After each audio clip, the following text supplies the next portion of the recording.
Firefighters face every fire with a very concern for their own safety. On August 30th, 1993, a call came into 911 in Tulsa, Oklahoma, and for one group of firefighters, the threat of death took on a very real dimension that could no longer be ignored.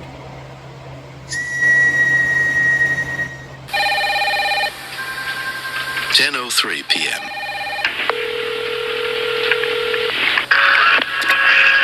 Fire department.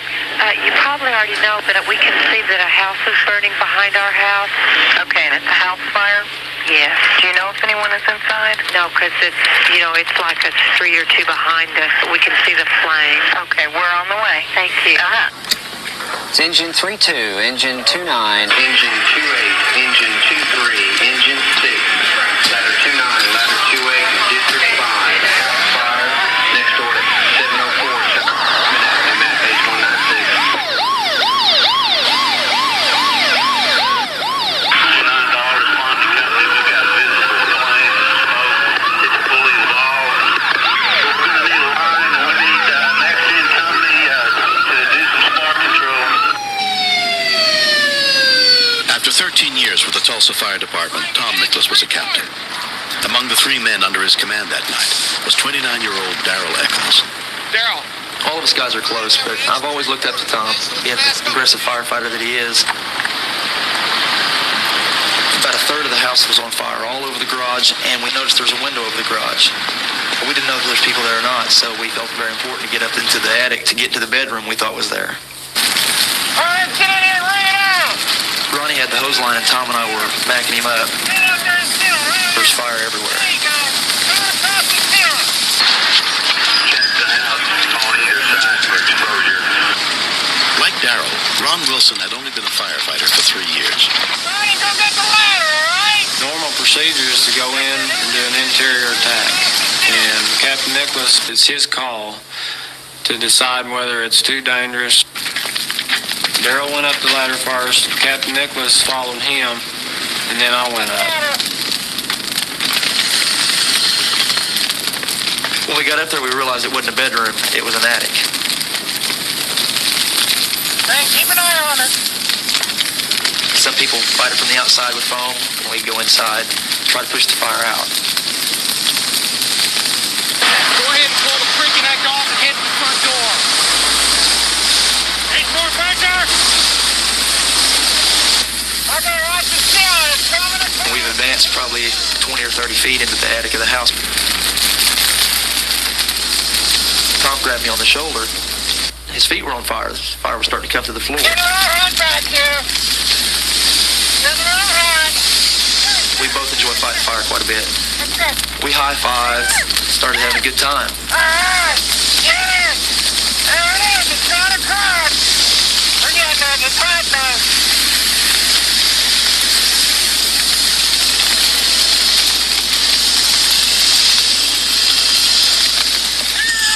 Someone grabbed me on the shoulder again. I thought it was Tom. And I was going, why is Tom pointing at this hole in the floor? So I shot water down in there, thinking that's what he wanted me to do. Instantly, he grabbed me by the shoulder again, turned me around. At that time, I noticed it was a black helmet instead of a red helmet. The captain wears a red helmet in the Tulsa Fire Department. Then I realized what happened. Tom had fell down through the hole.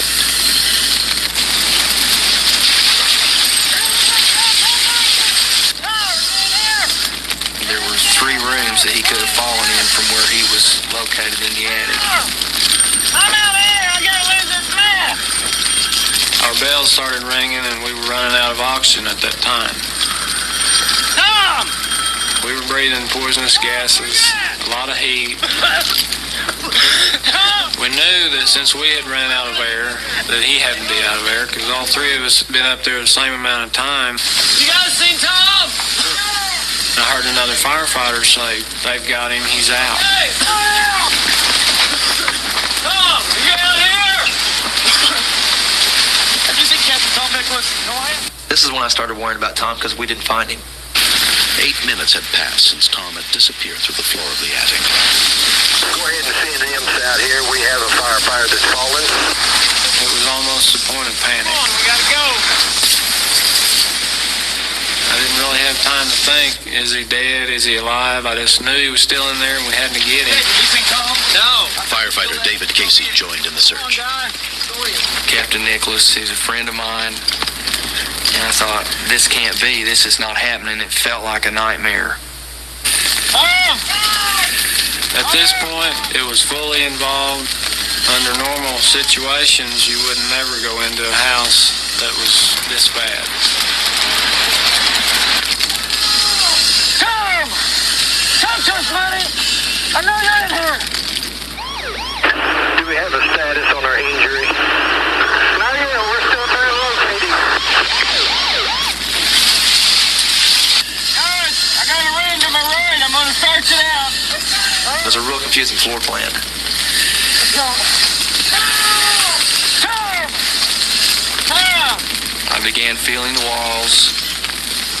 Tom! I made my way around the room, was bumping into some furniture. Tom, where are you? Tom! I had said a little prayer before I went in. I said, "Dear God, help us find him." As I put that helmet back on my head, that voice inside me said, "Turn around." And I was still on my knees. I turned around and saw a reflection of his stripe on the back of his bunker coat. Tom! Tom! Tom! When you see one of your own laying there and he's motionless, and you touch him and you speak to him and he doesn't respond to you, it kind of sends chills up your spine. Don't touch this, guys. Let's get him out. There's no mask on him. I've not seen anything like this before. This was a first. And when I saw Tom down, it was really emotional. Come on, let's get him up. Come on. I can't even describe the feelings. Come on, Tom. Get him out of here. Come on, Tom. Hang in there. I thought that with him being that still, that he may be dead. And I couldn't really, in my mind, let that happen. Breathe, Tom. Tom.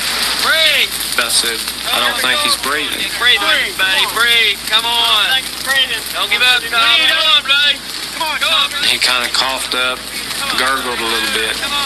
It just sounded terrible. Breathe, Tommy. We need O2, man. We need it. There was confusion everywhere. People were bringing water up, trying to cool his body temperature off. Get out of here, Tom. Come on, breathe. I knew that all we could do was pray. An EMSA ambulance arrived almost immediately, including paramedic Gayleen Rizzo. We asked the firefighters to put the patient down so we could continue ALS care, but they were so emotionally charged, they just kept going towards our unit. Yep, there it is. He was dying and they knew it. Just fell through and was gone. I don't know what happened. If I can get you to take over bagging him right here. There were burns on his body, mostly second-degree burns. Hang in there, bud. There was a lot of steam coming off of his chest, off of his face. Inburn patients, their airways will swell up rapidly. Thus, if we can't get a tube into their lungs to help them breathe, I was very afraid that this patient was not going to survive.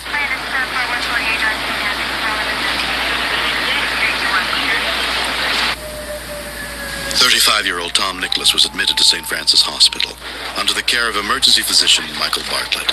When I first saw him, my initial impression was that he was dead.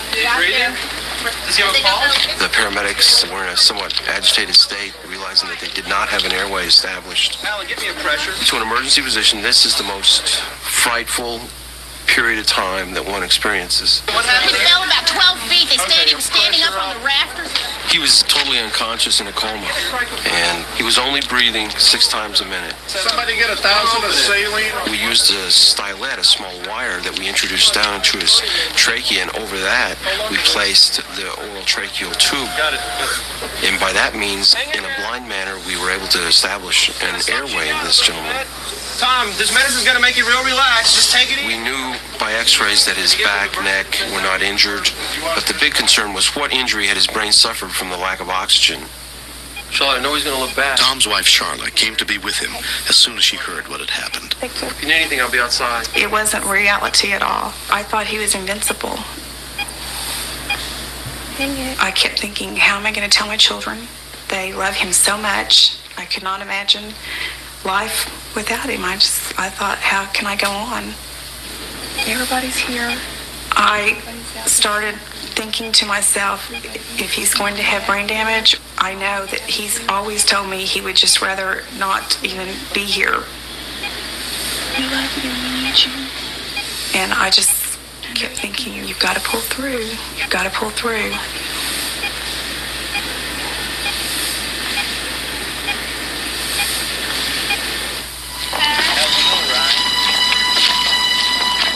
4 months later, Tom continues to recover from a shoulder injury sustained in the fall and severely burned lungs. I will never forget walking out of ICU the first morning and having about 50 firefighters standing at the end of the hall. Watch them cry when they saw Tom, tears streaming down their face. Tom had always told me what a bond there was between firefighters, and it's something that you cannot understand until you have experienced it. Doing good. I feel like a very lucky man. I was trapped inside the fire for 22 minutes, approximately 17 minutes without air. I should not be here. I remember crawling off to the furthest point away from the fire, to the coolest point I could find. And I began to pray. And I wasn't scared anymore. I remember crying as I began to think about my family. I was going to miss them. I would miss them running up and giving me hugs as I come home from work. I would miss holding Charla. I would miss watching my boys grow up.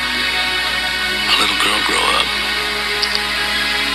And my last thought as I laid there was not kissing Brittany goodbye the morning that I left for the fire station. The guys that saved me, I'll never forget it. They, 5 of them actually were hospitalized getting me out. They had smoke inhalation. They were burnt, and they risked their lives to pull me out. And it's a bonding that most people will never know. All of us guys are close, but it's definitely brought us a lot closer together now.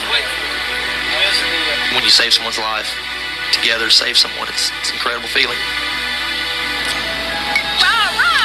In February of 1994, Tom returned to work as a firefighter. I think he has learned to maybe be a little bit more cautious. It might have slowed him down somewhat, but not a lot. Not enough. We know that it could have gone either way, that if God had been ready for him to go, he would have gone. When I see him kissing the kids and playing with them, interacting, I can't imagine him not being there. I just thank God every day that he's still with us and that my children still have him. About 2 Saturdays ago, my 5-year-old was giving me the 3rd degree. Dad, why is the earth round? Dad, how come the sun's up in the daytime and not in the nighttime?